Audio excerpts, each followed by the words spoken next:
মুসলমানের কোনো ট্রেনিং, কোনো অস্ত্র শস্ত্র, গোলাবারুদের প্রয়োজন হয় না। এই আদর্শের বলেই তো মুসলমান যেই জমিনে কদম রাখে জমিন তার গোলাম হয়ে যায়।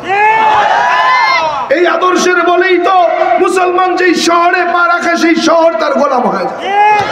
এই আদর্শের বলেই তো মুসলমান যখন যুদ্ধে অংশগ্রহণ করে মুসলমান তখন যুদ্ধে বিজয়ের মালা পরে বাড়িতে বসে যায়। ও ভাই, আমি ইহুদি, প্যারিস থেকে আসছি, পারস্য থেকে আসছি, আমি আর ফিরে যেতে চাই না। আমাকে আপনি কালেমা পড়ায়া দেন, লা ইলাহা ইল্লাল্লাহু মুহাম্মাদুর রাসূলুল্লাহ।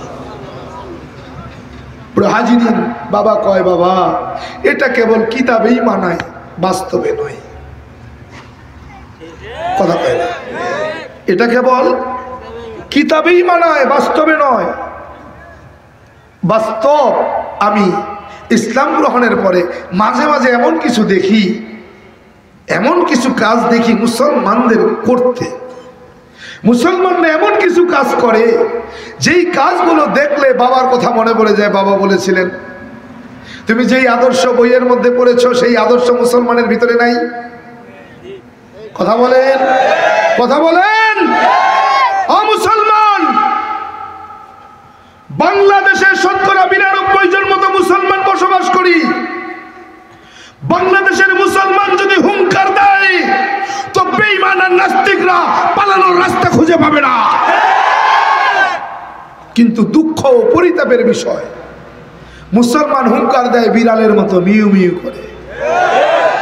অথচ মুসলমানের হুঙ্কারের ধ্বনিতে রাজা গৌর গোবিন্দের রাজপ্রাসাদ ভেঙে চুরমার হয়ে গেছে। মুসলমানদের হুঙ্কারের ধ্বনিতে রাজা লক্ষণ সেন পিছনের দরজা দিয়ে পালিয়েছে। মুসলমান, সেই মুসলমান এখন আছে না নাই? আছে, কিন্তু বীর মুজাহিদ নাই, সব বিড়াল হয়ে গেছে। কথা বলেন। এই বিড়াল হওয়ার সুযোগ নিয়েছে পশ্চিমা বেঈমানেরা। ওই বেঈমানেরা মুসলমানদের কলিজায় আঘাত এনেছে। বাবরি মসজিদ ভেঙে তারা রাম মন্দির বানিয়েছে। ও মুসলমান, যদি আজ এক থাকতো, যদি মুসলমান একটা শরীর হয়ে যাইত, মুসলমান ওই বেঈমানেরা বাবরি মসজিদ ভেঙে দাঁড়াতে পারতো না। কথা বলেন ঠিক কিনা? ও পশ্চিমা বেঈমানেরা, তোমরা যেই বাবরি মসজিদের নিচে রাম মন্দির খোঁজো, ইতিহাস জানো, ইতিহাস শুনে যাও, ইতিহাস। বাবরি মসজিদ, এই বাবরি মসজিদের নিচে তোমার রাম মন্দির ছিল না। রাম মন্দির স্থাপিত হয়েছে তোমার ভগবান শ্রী রামচন্দ্রের জন্মেরও প্রায় 50 বছর আগে। ইতিহাস শোনো। ওই বাবরি মসজিদ স্থাপিত হয়েছে 1524 খ্রিস্টাব্দে। কত? 1524 খ্রিস্টাব্দে বাবরি মসজিদ বানানো হয়েছে।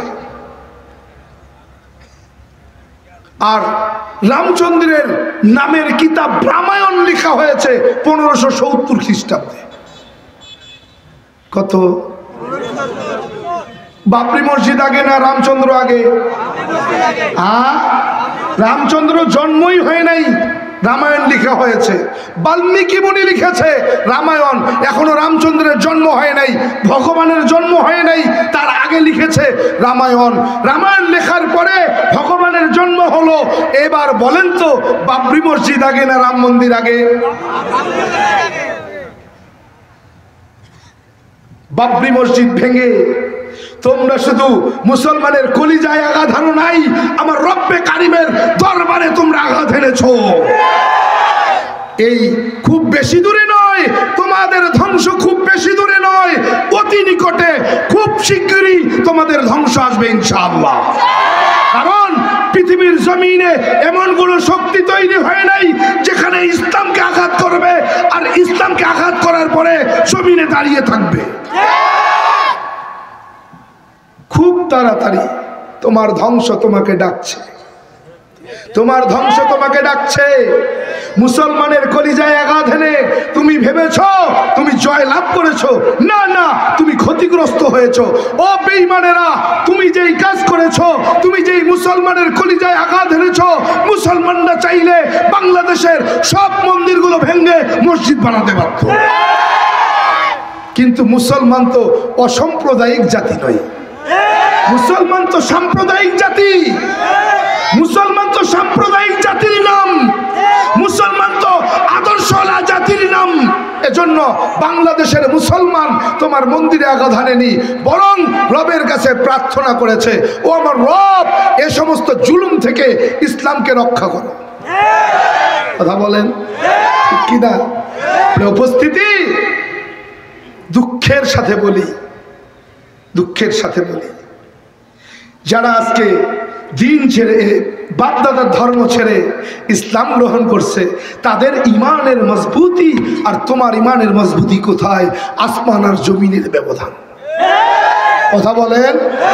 আজকে আমার সাথে আমার আরো এক ভাই আছে, আমার সাথে আমার আরো এক ভাই আছে যে মুসলিম। আব্দুল্লাহ কোথায় আছে নাকি?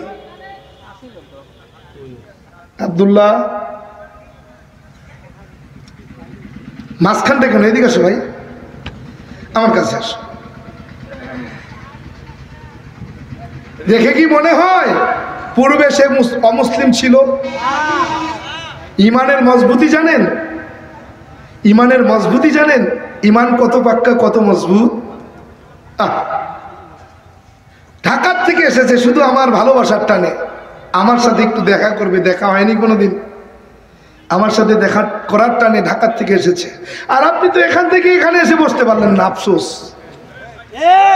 আফসোস, আপনি এখান থেকে এখানে এসে বসতে পারলেন না, আর সে ঢাকার থেকে মহব্বতের টানে, ভালোবাসার টানে এ পর্যন্ত এসেছে। আফসোস। হাজিরিন, কি বলবো, কি বলবো? আজকে বাংলাদেশের মুসলমানদের এই করুণ পরিণতির জন্য অন্য কোনো জাতি দায়ী নয়, এই করুণ পরিণতির জন্য মুসলমান নিজে দেয়। কথা বলেন কেন? বলে রসুলের আদর্শ এরা ভুলে গেছে, রসুলের আদর্শ এরা ভুলে গেছে। দাবি করে আশিকে রসুল, কিন্তু আশেক হতে পারে নাই, আশেক হতে পারে নাই। দাবি করে আমি সুন্নি, সুন্নতের খোঁজ নাই। কথা কয় না কেন? নিজেকে সুন্নি দাবি করো, তোমার তো সুন্নতের বালাই নেই। কিসের সুন্নি? আর সুন্নি তো সে যে রসুলের সুন্নতকে আঁকড়ে ধরে। বেজার হচ্ছে? বেশি গরম হয়ে যাচ্ছে না? মুসলমানের লজ্জা থাকা উচিত, মুসলমানের লজ্জা হওয়া উচিত। অমুসলমান এরপরেও যদি লজ্জা না হয়, তোমার মতো কাপুরুষ বেঁচে থাকার থেকে মরে যাওয়া ভালো।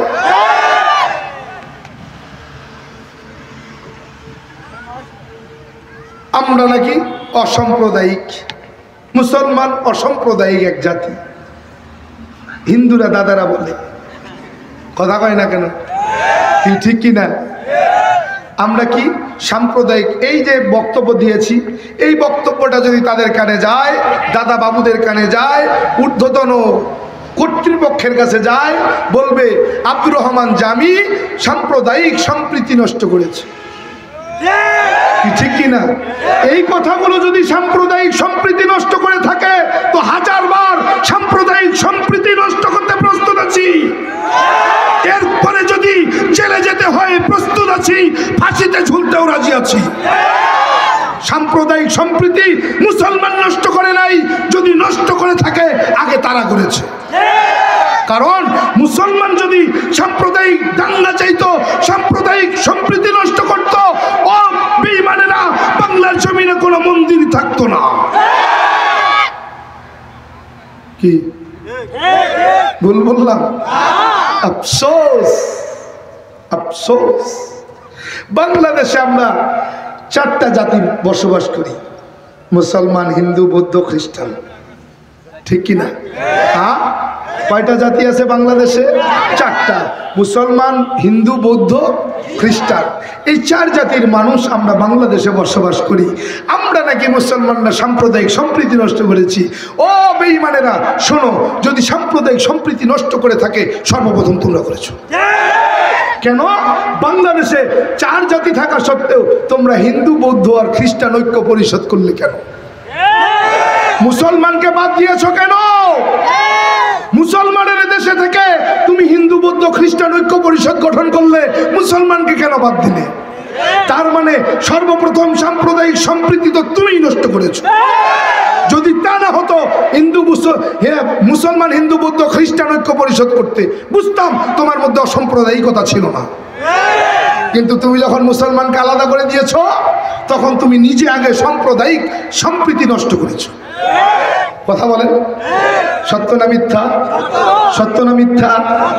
এরপরেও যদি এখন বলে যে আমি সাম্প্রদায়িক সম্প্রীতি নষ্ট করছি, এখন কি করার আছে? আর কোনো কিছু করার উপায় আছে? আমি তো ভেঙেই দিয়েছি।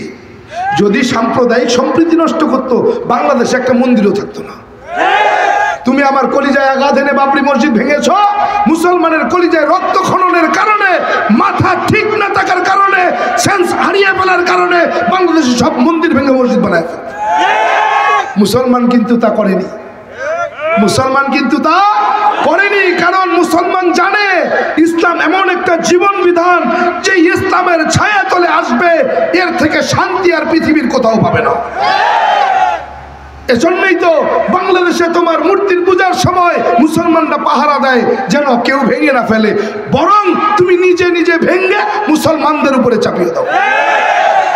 এরকম ইতিহাস অনেক আছে। কথা বলেন, এখন উচিত কথা কইলে ওই যে বুঝেন নাই, এখন না কইলেও কি ফারা যাবে? না কইলেও সমস্যা, কইলেও সমস্যা। বুঝেন না, হুজুরকে তো একটা খারাপ একটা দিক আছে। হুজুরা যদি জোরে হাঁটে, কয় রে পেটে বোধহয় খিদা, দাওয়াত বোধহয় আজকে আছে। কথা বল, যদি আস্তে হাঁটে, কয় হুজুরে মনে হয় আজকে কেউ দাওয়াতটা দেয় নাই, ক্ষুধার যন্ত্রণায় আস্তে হাঁটে। কথা কর। আবার যদি হুজুর একটু স্বাস্থ্য ভালো হয়, পেটে ভুড়ি টুরি হয়, তাহলে ফরের বাড়ি খান তো, দেখো জম্মের খাওয়া খাইছি। আবার যদি একটু চিকনা টিকনা হয়, কয় হুজুরে মনে কেউ দাওয়াতটা দেয় না রে। এর লম্বা জামাটা যদি একটু লম্বা হয়, কয় হুজুর এই কাপড়ের দাম বাড়াইছে। কথা কয় না। আবার যদি একটু ছোট হয়, কয় এই দেখছো টেরি মার্কা হুজুর। কথা কর। হুজুরের সব জায়গায় দোষ, কদমে কদমে দোষ। উচিত কথা বললেও দোষ, না বললেও দোষ। এখন যদি উচিত কথা বলার কারণে বলছি না, কয় এই তো এই জন্যই তো হুজুরকে দেখতে পারি না। হ্যাঁ, হুজুরা কি এটা ওয়াজ মাহফিলের মঞ্চ, এইখানে কে এসে রাজনৈতিক বক্তব্য দিবে?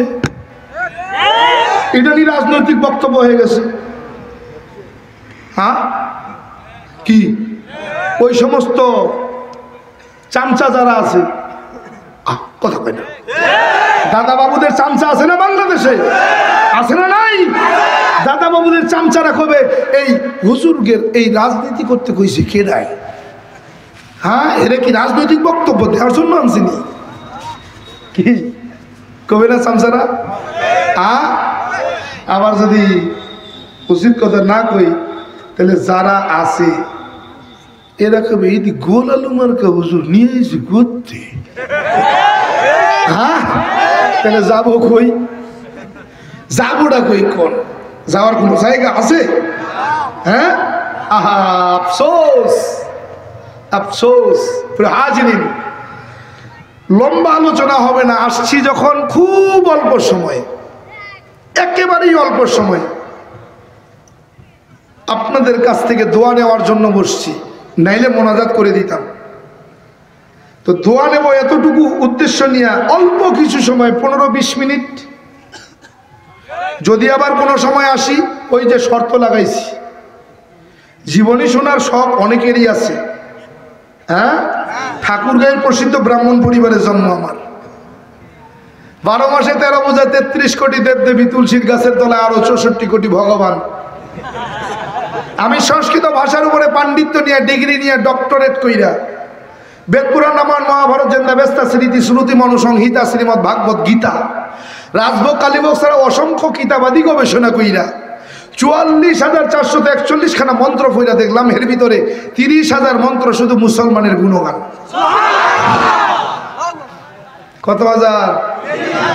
এই 30,000 মন্ত্র কোরআনে কারিমে 30 পারা, 114টি সূরা, 6,666 মতান্তরে 6,236 আয়াতের সঙ্গে হুবহু মিল পাওয়া যায়। কোরআনে কারিমের প্রত্যেকটি আয়াতে কারিমার সাথে কয়েক শত মন্ত্র পাঠ করে শোনানো যায়। প্রত্যেকটা মন্ত্রের কিতাবের নাম, অধ্যায় নম্বর, পৃষ্ঠা নম্বর, শ্লোক নম্বরও বলা যায়। এমনি এমনি মুসলমান কিন্তু ওই নাই, ভাবছেন গরুর গোশত খাওয়ার লোভে মুসলমান। এখন কিন্তু আর গরুর গোশত খাওয়ার জন্য মুসলমান হওয়ার প্রয়োজন হয় না। গোপনে গোপনে অনেক দাদা কাকা জেঠারা গরুর গোশত খায়। কি যত বড় পণ্ডিত হন, আসেন সামনে, গরুর গোশত খাওয়ার নিষেধ কোন জায়গায় আছে আমারে দেখায় দিয়া যাবেন, দেখায় দিয়া যাবেন কোন জায়গায় মানাস। যদি দেখাইতে পারেন আমি আপনার সঙ্গে চলে যাব। এতদিন যা বলছি ভুল বলছি, সবার কাছে ক্ষমা চাই, আপনার সঙ্গে চলে যাব। আসেন সামনে, বুকের ফাটা যদি থাকে।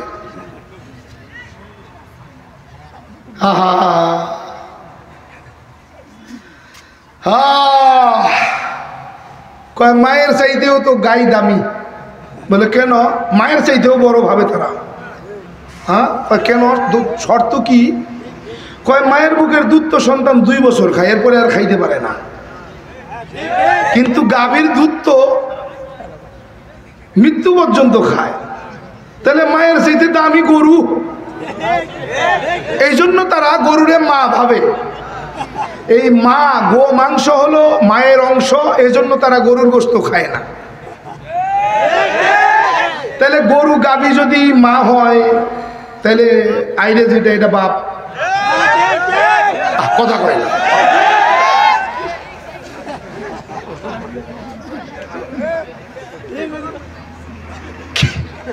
কেমনে বুঝাবো? আজীব তথ্য না? গাভী বলে মায়ের চাইতেও বড়। কে? সারা জীবন দুধ খাওয়ায়, মা তো 2 বছর খাওয়ায়। এজন্য গাভীরে তারা মা ডাকে। চিন্তা করা যায় কত বড় মূর্খ। হ্যাঁ, আল্লাহ বুঝদান করেন। কি করবো কোয়ার ভাষা নাই। আমি যে মন্ত্রগুলো বলবো, এই মন্ত্রগুলো যদি আমি অর্থ সঠিকভাবে করতে যাই, তাহলে এখন ওরা দল বেঁধে লাঠি সোটা নিয়ে আসবে, ওটা রেখে ধর।